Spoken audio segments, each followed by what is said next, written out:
Hi అండి. ఎలా ఉన్నారు అందరూ? ఏం చేస్తున్నారు? బాగున్నారా? నేనైతే చాలా బాగున్నానండి. మీరు కూడా బాగుండాలని మనస్ఫూర్తిగా కోరుకుంటున్నాను. ఈరోజు మన ఛానల్లో సోప్స్, పపాయ టర్మరిక్ సోప్ ఎలా తయారు చేసుకోవాలో చూద్దాము. ఇంట్లోనే ఈజీగా సోప్స్ని తయారు చేసుకుంటే బయట కొనే అవసరం లేకుండా మన చర్మ సౌందర్యాన్ని ఎంతో కాపాడే సోప్స్ని ఇంట్లోనే ఎలా తయారు చేసుకోవాలో చూద్దాము. వీడియో చివరి వరకు చూడండి. నచ్చితే తప్పకుండా లైక్ చేయండి. మీరు కూడా ట్రై చేసి ఎలా వచ్చిందో కామెంట్ పెట్టండి. ఇంకా నా ఛానల్ని ఎవరైనా సబ్స్క్రైబ్ చేసుకోకపోతే తప్పకుండా సబ్స్క్రైబ్ చేసుకోండి.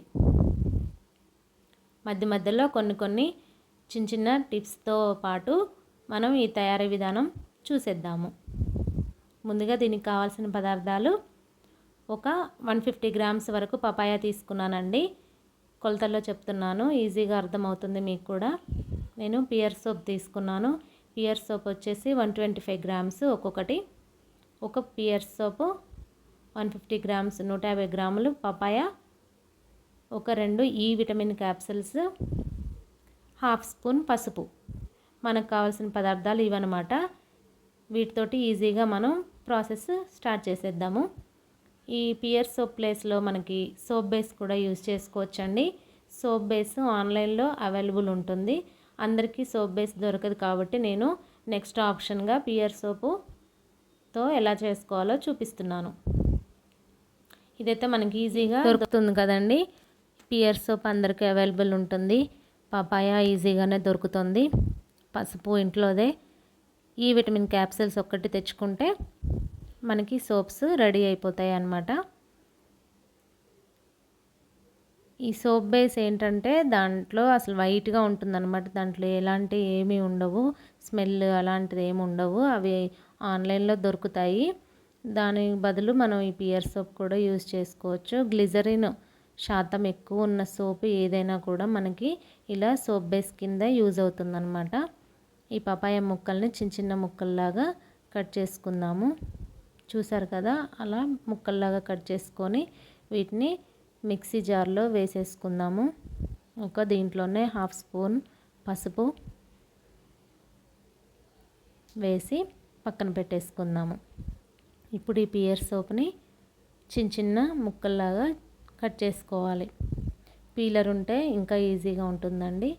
నేను చాకుతో కట్ చేస్తున్నాను. ఎంత సన్నగా ఎంత చిన్నగా ఉంటే అంత తొందరగా మెల్ట్ అవుతాయి అన్నమాట. ఈ సోప్స్ ఇంట్లోనే తయారు చేసుకొని దీంట్లో ఏంటంటే కొద్దిమంది మెత్తగా వస్తున్నాయి సబ్బులని చెప్తున్నారు. మెత్తగా రావడానికి కారణం ఏంటంటే మనము పపాయ ఎక్కువ తీసుకొని సోప్ బేస్ అనేది తక్కువగా తీసుకోవటం వల్ల కూడా మెత్తగా వస్తాయి. అలా కాకుండా సేమ్ క్వాంటిటీ దగ్గరగా తీసుకుంటే మనకి గట్టిగా వస్తాయి. అందులో ఓవర్ నైట్ ఉంచాలన్నమాట. వాటిని వెంటనే తీయకూడదు.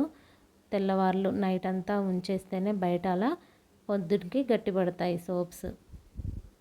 చూసారు కదండి, పియర్ సోప్ను కూడా అలా చిన్న ముక్కల్లాగా కట్ చేసుకోవాలి. మనకి ఎంత చిన్నగా కట్ చేసుకుంటే అంత తొందరగా మెల్ట్ అవుతాయి అన్నమాట. ఇప్పుడు పపాయాని మిక్సీ పట్టేసుకున్నాను. అలా పేస్ట్ లాగా చేసుకోవాలి. దీన్ని ఒక బౌల్లోకి తీసుకొని దాంట్లో ఇంకేమన్నా పీసెస్ తగిలితే కనుక తీసేసుకోండి. దీంట్లోనే ఇప్పుడు మనం తీసుకున్న 2 ఈ విటమిన్ క్యాప్సిల్స్ని కట్ చేసి వేసేసుకుందాము. విటమిన్ ఈ క్యాప్సిల్స్ని కూడా దీంట్లోనే వేసేసుకొని మంచిగా కలుపుకొని ఒక పక్కకు పెట్టుకుందాము.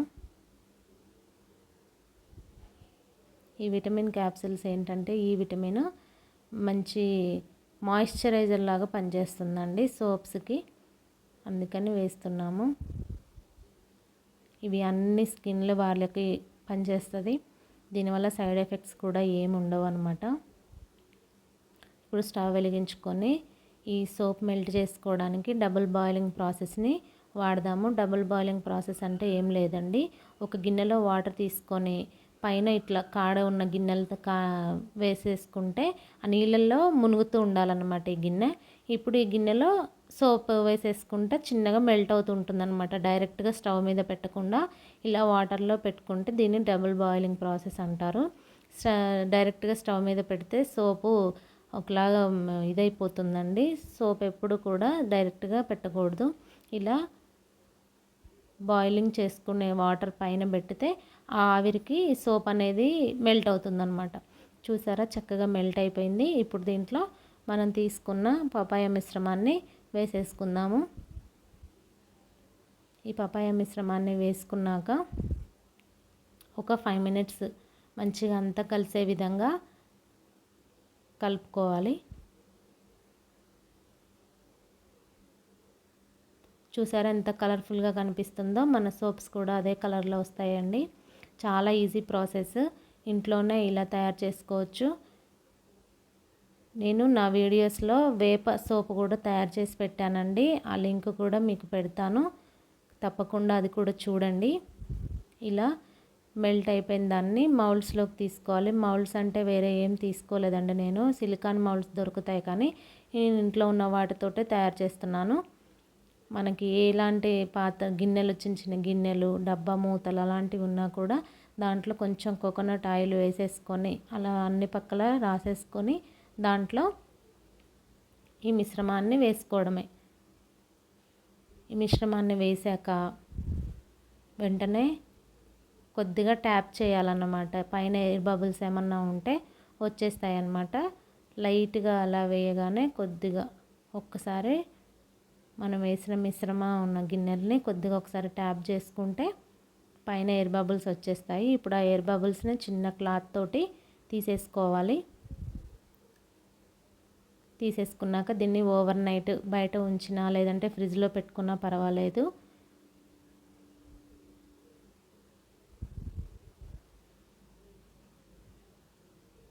చాలా ఈజీ అండి, తప్పకుండా మీరు కూడా ట్రై చేయండి. అన్ని స్కిన్లు వాళ్ళకి కూడా బాగా పనిచేస్తుంది. ఈ ఎండ వల్ల వచ్చే ట్యాన్ కానివ్వండి, మచ్చలు కానివ్వండి, చాలా వరకు తగ్గుతాయి ఇవి యూస్ చేస్తూ ఉన్న కొద్దీ. వెంటనే రిజల్ట్ చూపిస్తుందని అయితే చెప్పనండి, వాడుతూ ఉన్న కొద్దీ మనకి రిజల్ట్ కంపల్సరీగా తెలుస్తుంది.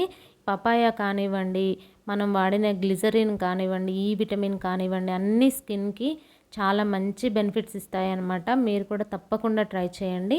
చూసారా, తెల్లారి పొద్దున్న చూసేసరికి ఇలా గట్టిగా అయిపోయాయి అన్నమాట. ఈ మౌల్డ్స్లో నుంచి ఇప్పుడు నేను డిమౌల్డ్ చేస్తున్నాను సోప్స్ని. కొంచెం సైడ్స్లో చాకుతో ఇలా అని తీసేస్తే వచ్చేస్తాయి ఈజీగా. మనం ఏ మౌల్డ్స్ అయితే తీసుకుంటామో ఆకారాల్లో అచ్చుల్లాగా వచ్చేస్తాయి అన్నమాట. చాలా బాగా వచ్చాయి సోప్స్.